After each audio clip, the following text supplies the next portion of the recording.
Hey everybody, what's up? It's Jordan. For this week's video, I thought I would do a vlog kind of review discussion about Big Brother. I thought we're about 5 weeks into Big Brother, right?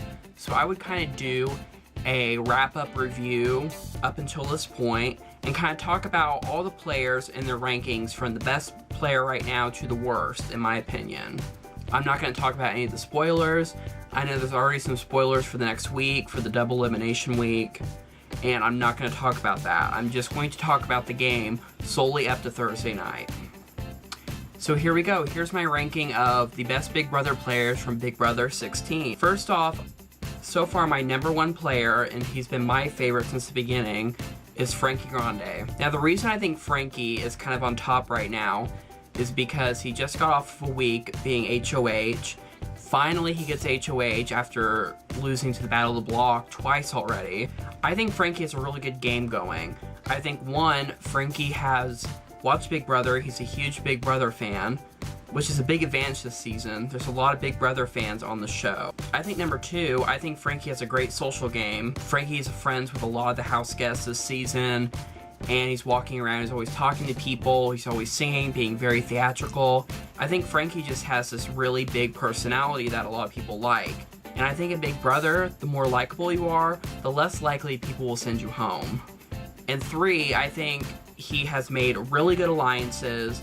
He's been with the Guys Alliance from the beginning and kind of stemmed off from that. But Frankie always has people working for him. And now he has Team America, which he's kind of the mastermind over.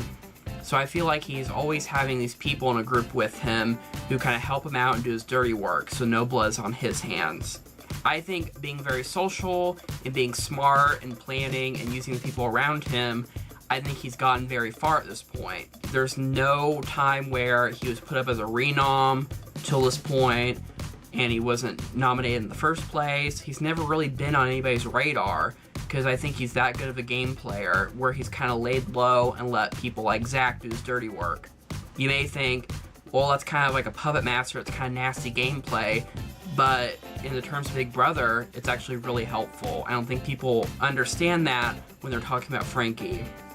Now I know in the next couple weeks, we're getting down to the point where there's not a lot of house guests, so Frankie's gonna have to fight harder now to try to stay up with these smarter players. Up next, #2, is probably one of America's favorites right now, is Donnie. Now a lot of people think, why would you rank Donnie #2? I think it's partly the Team America and his social presence. I also think Donnie's also very likable. In a way, him and Frankie are also playing these very similar games. They're playing these social, likable games.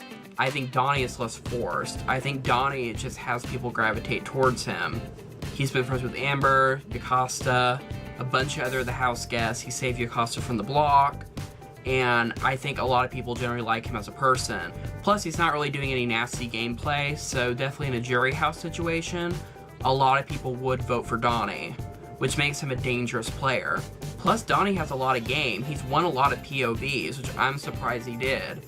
So not only is he a good player socially, he's also a good player physically, which is a deadly combination in this game. Plus, Donnie has the Team America thing going, he has America's votes, and I think that's really strong in the house.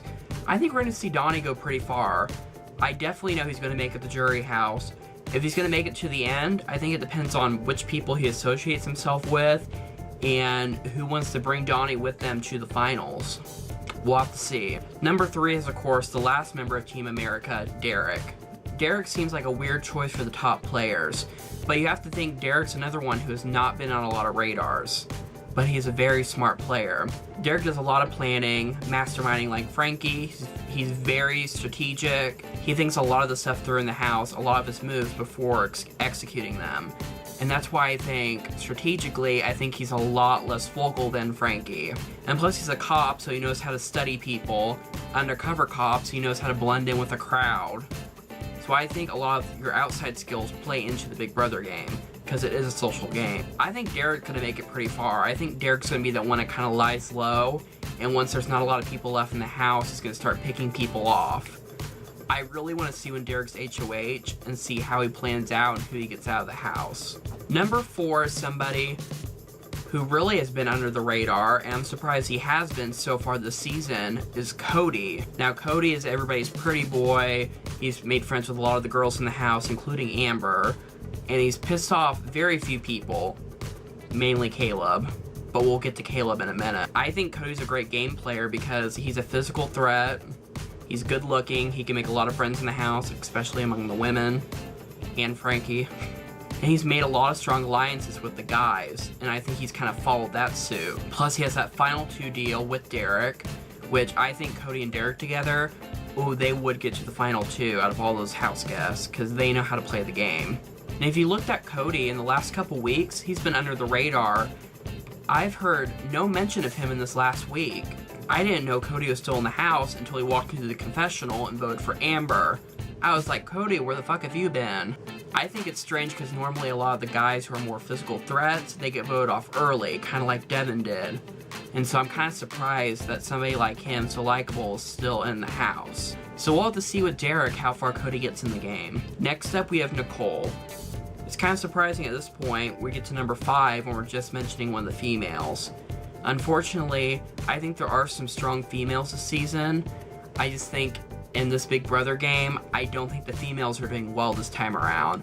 I guarantee you the winner this year will be a male. Nicole, she's very smart. She's not very much of a physical threat, so I think she has to use her brain to get through the game. And Nicole's also a huge fan of Big Brother, like Frankie, so she knows how the game works, which is very important. I think that you should watch Big Brother before you actually go and play the game. Kind of important. With Nicole, a lot of people think she's not very strong.